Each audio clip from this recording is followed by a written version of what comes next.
네, 여러분 안녕하십니까? 2026년 1월 16일 워싱턴 소리 바로 시작합니다. 현재 기온이 33도입니다. 낮 최고 35도가 되겠으며 주말인 내일은 아침 최저 33도, 낮 최고 44도가 되겠으며 비 소식이 있습니다. 워싱턴 소리는 혼탁해지고 있는 사회 질서를 바로잡기 위한 어떠한 권력보다도 앞서 있는 강력한 경고의 소리입니다. 항상 여러분들을 위한 소리로 사실과 진실만을 담아서 여러분들과 함께하도록 하겠습니다. 중도적인 입장에서 좌우를 떠나 올바른 방향으로 가기 위한 길잡이가 되겠습니다. 음악 한 곡을 보내드립니다.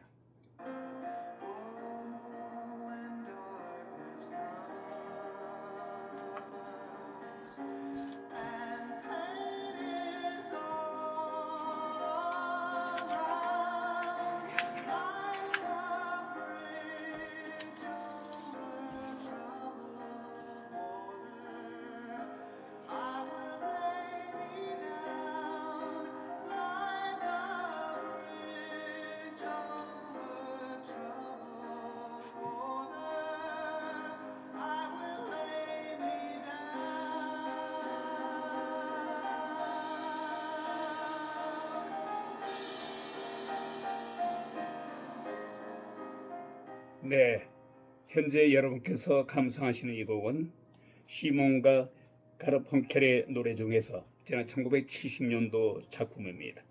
브릿지 오브 트러블 워러, 험한 세상 다리가 되어 계속해서 들으시겠습니다.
네,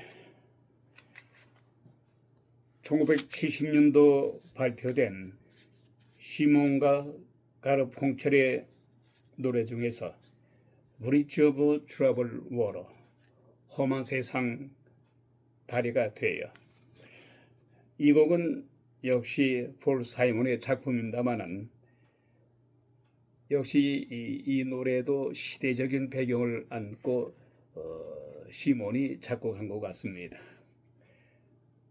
힘들고 지친 친구에게 험한 세상 다리가 되어주겠다는 위로와 헌신적인 우정의 메시지가 담긴 노래입니다.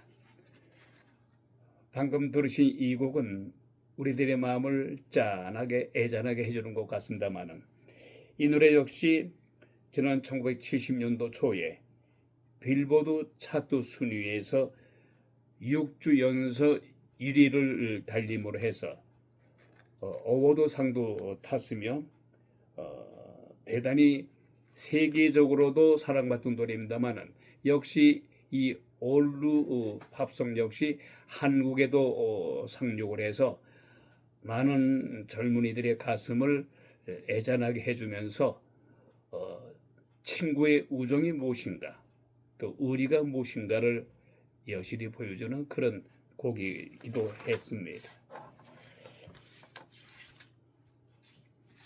자, 오늘의 키워드입니다. 오늘은 이건 미국 소식부터 전해드리도록 하겠습니다. 미국이 세계 75개국에 대해서 이민 비자를 중단했습니다. 예를 들면 러시아를 비롯해서 이란, 브라질, 콜롬비아, 소말리아 등을 비롯해서 75개국에 미국에 들어올 때 이민 비자를 일단 중단했다는 소식입니다. 이건 미국의 국내에서 여행을 하게 되면은 리얼 아이디가 꼭 있어야 되겠습니다만은 리얼 아이디가 없게 되면은 45불의 수수료가 붙는다고 합니다. 그 대신에 DMV에 가셔서 리얼 라이선스를 따시면 되겠습니다만은 취득하지 못하신 분들은 영주권, 여권 이거를 반드시 지니게 되면은 45불 수수료를 내지 않아도 될 것 같습니다. 트럼프 대통령이 세계 관세에 부과하는 이것에 대해서, 이 정책에 대해서 대법원이 판결을 내릴 것으로 알려졌습니다만은 아직까지도 선고를 하지 않고 있습니다.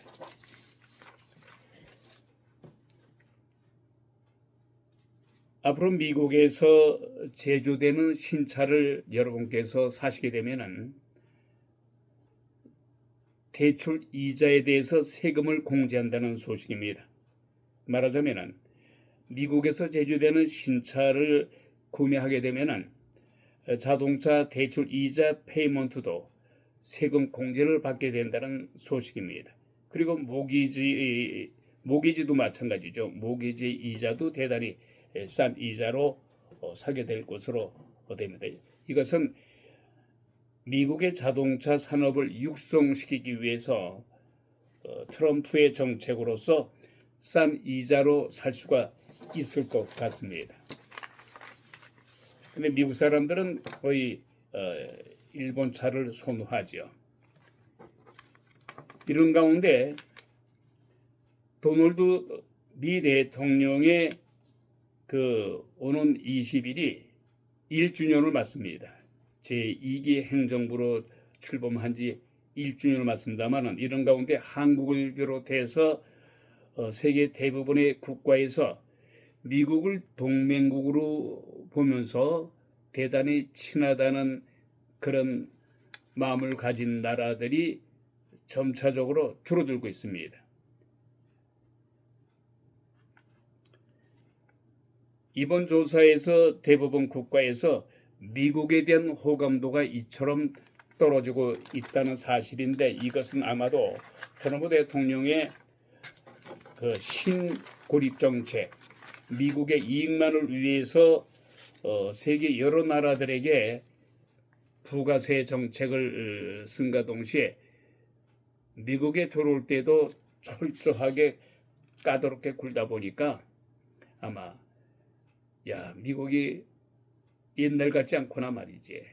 특히 트럼프 대통령의 어느 대통령보다도 이렇게 까다롭고 이렇게 홍도가 낮아질까 이런 실망감에서 오는 것 같습니다. 자, 도널드 트럼프 대통령이 20일부터 소말리아 이란을 비롯한 75개국 국민에 대한 미국의 이민 비자 발급을 잠정 중단합니다. 미 국무부는 지난 14일 소셜미디어 X 계정을 통해서 미국 국민의 복지 혜택을 용납할 수 없는 수준으로 받아가는 이민자들이 속한 75개국에 대해서 이민 비자 발급 절차를 중단한다고 밝혔습니다. 이어서 이번 중단 조치는 신규 이민자들이 미국 국민의 부를 빼나가지 못하도록 확실히 할 수 있을 때까지 유지할 것이라고 밝혔습니다. 이어서 미 국무부는 또한 이번 비자 발급 중단 조치는 소말리아를 비롯해서 IT, 이란, 에리트리아 수십국에 영향을 미치며 이들 국가 출신 이민자들은 입국 시에 미국의 공적 부담이 되는 경우가 잦다고 설명했습니다. 공적 부담이란 기본적인 생계와 복지 서비스를 미국 정부 보조금에 의존하는 사람들을 뜻하는 겁니다. 이어서 국무부는 당신이 미국인들을 착취하기 위해서 미국에 온다면 트럼프 대통령은 당신을 감옥으로 보낼 것이며 당신의 출신지로 쫓아낼 것이라고 말했습니다. 트럼프 대통령은 이어서 지난해 취임 직후에 미국에 입국하려는 미국인에 대한 심사 강화를 지시하는 한편 이런 서명에 사인을 했죠. 이어서 트럼프 행정부는 비자 심사에 엄격한 기준을 적용하고 있습니다. 지난해 11월에는 전 세계 공간에 공문을 보내서 건강과 나이, 재정 상태 등 요소를 고려해서 미국의 공적 혜택에 의존할 가능성이 있는 국가에 대해서 이민 비자를 중단한다는 겁니다. 말하자면 재정 상태가 좋지 않은 상태에서 미국에 들어와서 빌부터 사려 하는 사람들을 철저히 배격한다는 겁니다. 이건 미국의 국내에서 여행을 하시는 분들은요, 리얼 아이디 없이 공항을 찾게 되면은 비행기를 타려거든 $45를 내야 될 겁니다. 이 당국은 정책 시행일이 다곰에 따라서 공항 이혼객들에게 리얼 아이디 신청을 하라고 공고하고 있습니다. 이 같은 미국의 연방교통안전청은 공지를 통해서 오는 2월 1일부터 미국 국내선 이용 시에 리얼 아이디 등 리얼 라이선스 등 연방정부가 인정한 신분증을 소지하지 않는 여행객들에게는 45불의 수수료가 붙을 것이라고 말했습니다. 말하자면 TSA에 따르면 연방정부 인증 신분증에는 리얼 아이디, 여권 카드를 비롯해서 이건 미국의 국토안보부 여행자 카드를 지녔다거나 또 영주권 카드, 시민권은 뭐 카드가 없겠습니다만은 시민권자나 이런 분들은 반드시 증명할 수 있는 그러한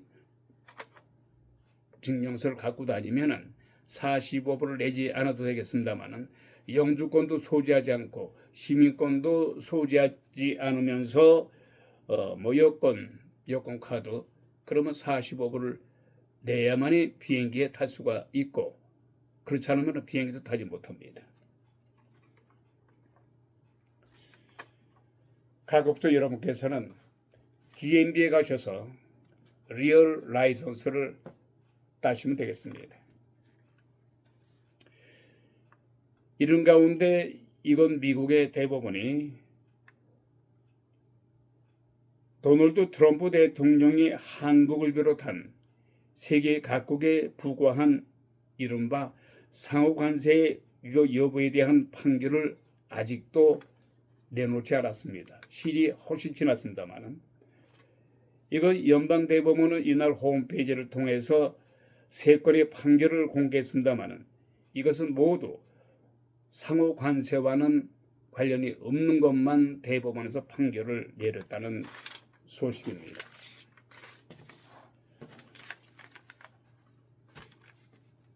앞으로 미국에서 생산되는 새로운 차를, 새 차를 사게 되면은 여러분께서는 모기지 이자율도 대단히 싸게 살 것 같습니다.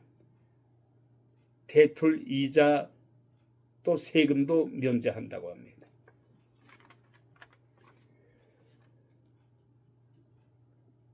미국에서 제조되는 신차를 구매하게 되면은 자동차 대출 이자 페이먼트도 세금 공제를 받게 된다는 소식이죠. 모기지 대출 이자와 같은 혜택을 받게 되는 것입니다. 지난 13일 이건 미국의 연방 재무부에 따르면 도널드 트럼프 대통령의 핵심 세제 공약 가운데 하나입니다만 자동차 대출이자 비관세 정책을 공식 시행합니다. 말하자면 미국에서 조립된 새 자동차를 구매하게 되면 여러분들의 가계의 부담이 낮추게 될 것입니다. 이것은 미국의 자동차 산업에 대해서 박차를 가기 위한, 육성시키기 위한 트럼프 대통령의 정책의 일환입니다. 도널드 트럼프 대통령이 오는 20일로 취임 1주년을 맞는 가운데 한국을 비롯한 세계 대부분의 국가에서 미국을 동맹국으로 보는 비율이 1년 전보다도 훨씬 떨어지는 등 거리감이 커진 것으로 나타났습니다. 또 대다수의 국가들은 향후에 중국의 글로벌 영향력이 더욱 확대될 것으로 생각하고 있다는 소식입니다. 이것은 트럼프 대통령의 신고립 정책, 트럼프 대통령은 무엇보다도 미국을 우선주의로 제1국가로 생각하고 있기 때문입니다. 이와 같이 미국 우선주의를 앞세운 트럼프 대통령의 등장이 전통적으로 동맹국들을 밀어내고 역설적으로 중국의 부상을 추동하고 있다는 부분입니다. 이번 조사 결과 대부분들의 국가에서 미국에 대한 호감도는 점점 약해지고 있다는 것입니다. 이번 조사에서 두드러진 대목은 대부분 국가가 중국의 글로벌 영향력이 앞으로 미국보다도 더 커질 것으로 보고 있다는 것입니다.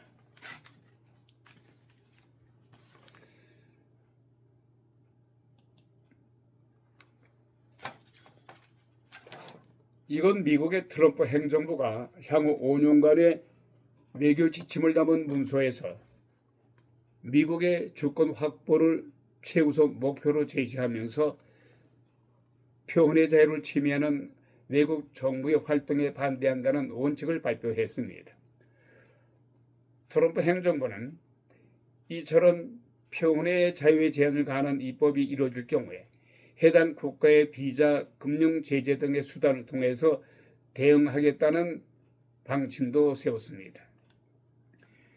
이건 미 국무부의 2026년에서 2030년도 회계연도 전략계획에 따르면 미 국무부는 5개년 외교 목표로 첫째, 미국의 국가 주권 강화, 서반구에서의 론노 독트린 확립, 그리고 인도와 태평양에서의 평화와 안정, 유럽 국가들과의 동맹 재건, 또한 기술과 지배적 우위 확보를 위해서 국가 최우선의 대외 원조 등 크게 6가지 방향을 제시했습니다.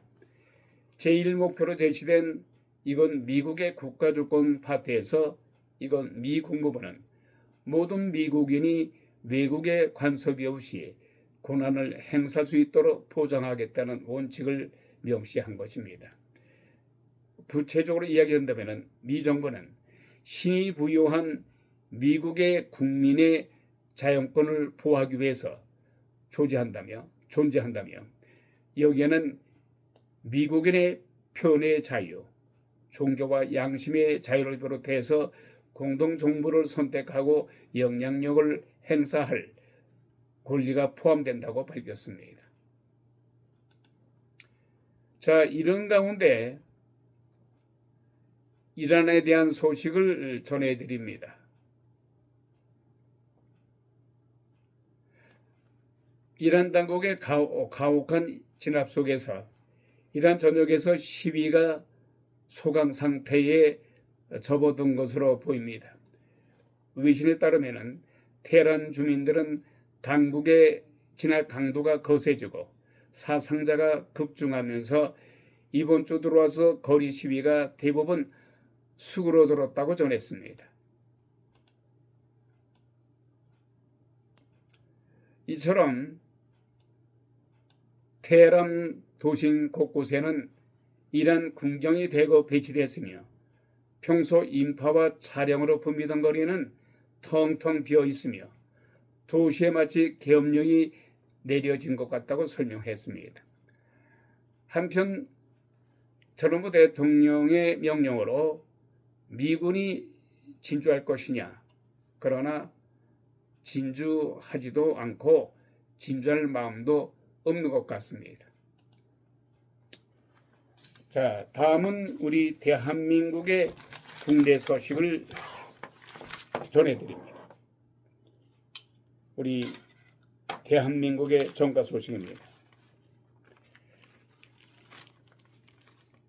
윤석열 전 대통령의 내란 혐의로 사형 선고가 내려졌습니다만 또 어제 윤석열 전 대통령의 직권남용 사건 1심에서 구형은 10년이 내려졌습니다만 5년을 선고했습니다. 12.3 비상계엄 선포 전 국무회의의 절차적 하자를 인정을 해서 윤석열 전 대통령에게 내란죄 사형 구형에 이어서 직권남용 등에 대해서도 5년을 선고했습니다.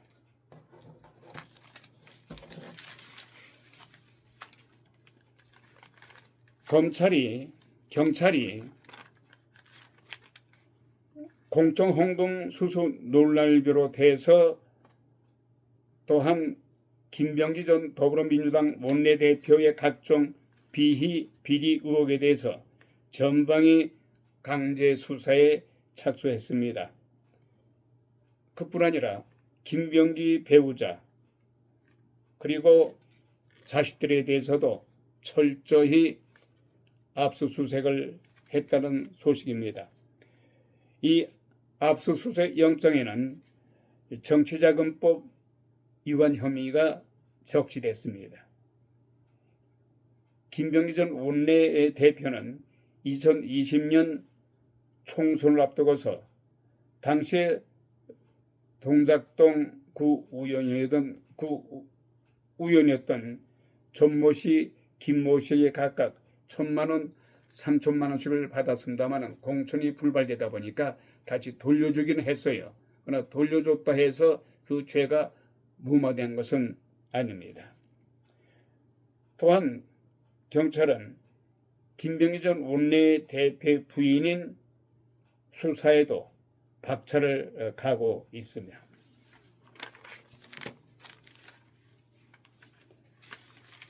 자, 이처럼요.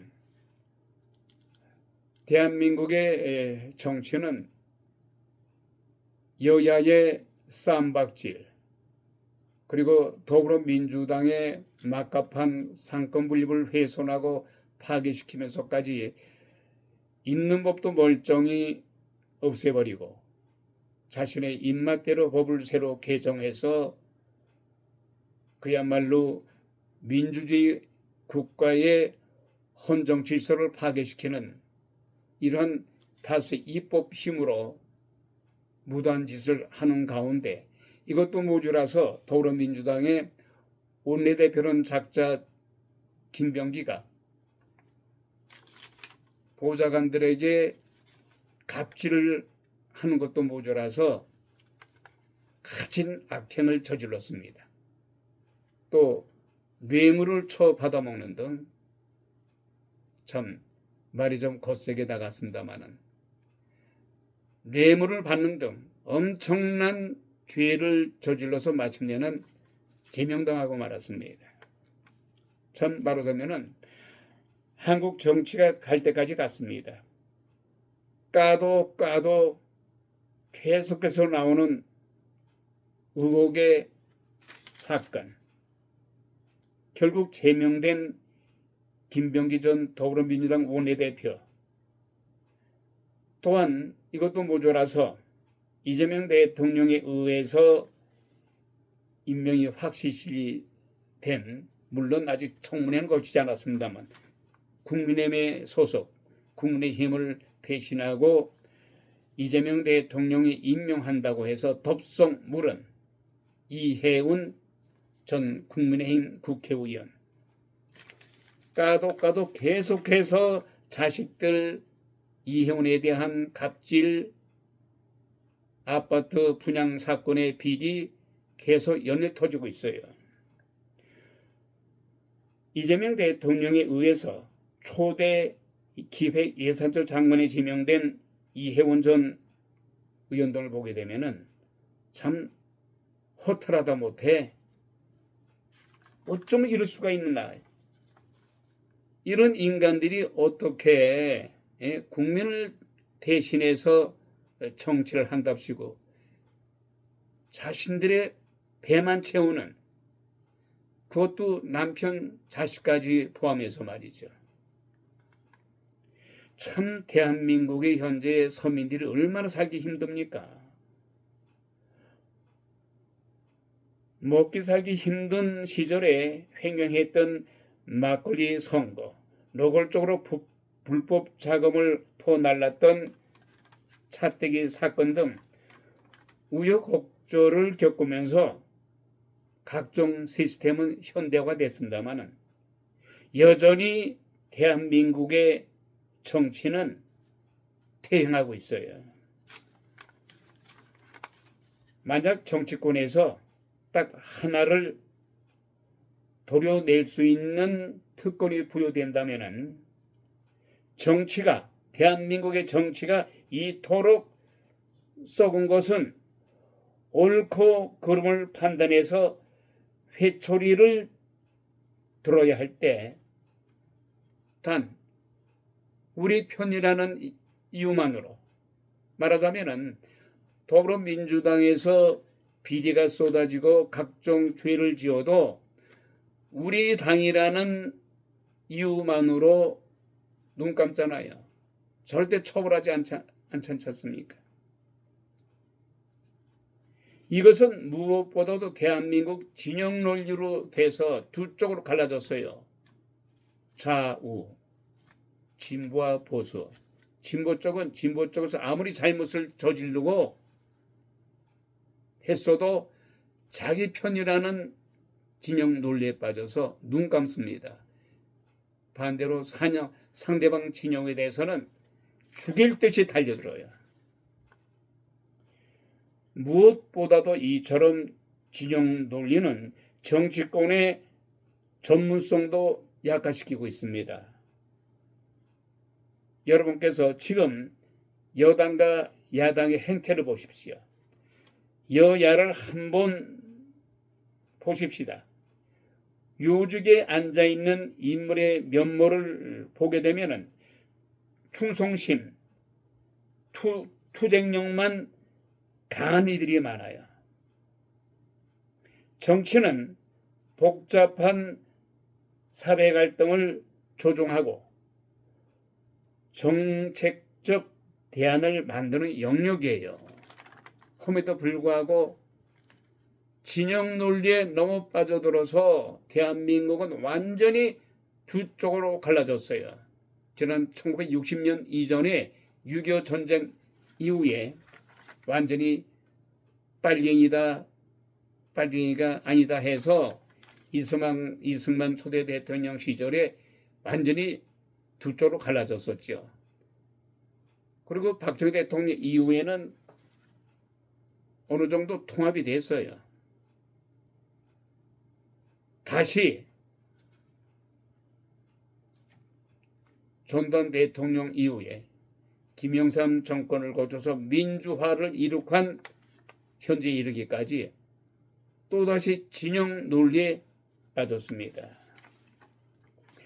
자신의 편이 죄를 지어도 용서하고 상대가 죄를 짓게 되면은 관용이란 말은 없어요. 지금 보세요. 정청래 당대표가 뭐라고 그랬습니까? 내란죄를 지은 내란당하고는 절대 대화는 있을 수 없다. 이렇게 막말하고 있잖아요.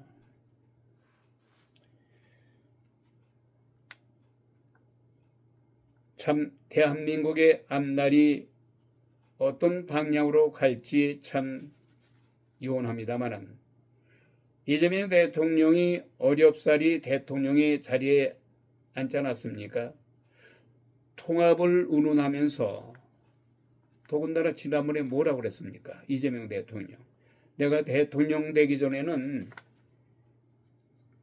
진보 진영에 의해서 대통령이 당선됐지만은 이미 대통령이 당선된 이후에는 진보 보수를 가리지 않고 오로지 통합의 정치, 대한민국의 민생을 위해서 정치하겠다고 혼장담했어요.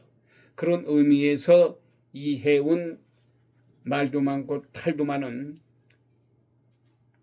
비리의 온상으로 뒤덮인 이해운 전 국민의힘 소속의 이해운이란 사람을 임명했습니다마는 물론 아직까지 정식으로 임명되지는 않았어요. 총례를 거쳐서 사차치 이제 신상을 털어봐야 되겠죠. 대부분의 사람들에 의하면은 이해운 전 국민의 소속 의원은 낙마할 것으로 보고 있습니다만은 어찌됐든 이와 같이 이재명 대통령의 통합 정책의 일환으로서 이해운을 임명했습니다만은 이것은 아마도 성사되지 않을 것으로 봅니다. 그럼 이재명 대통령 통합의 정책으로 정말 진정으로 가신다면은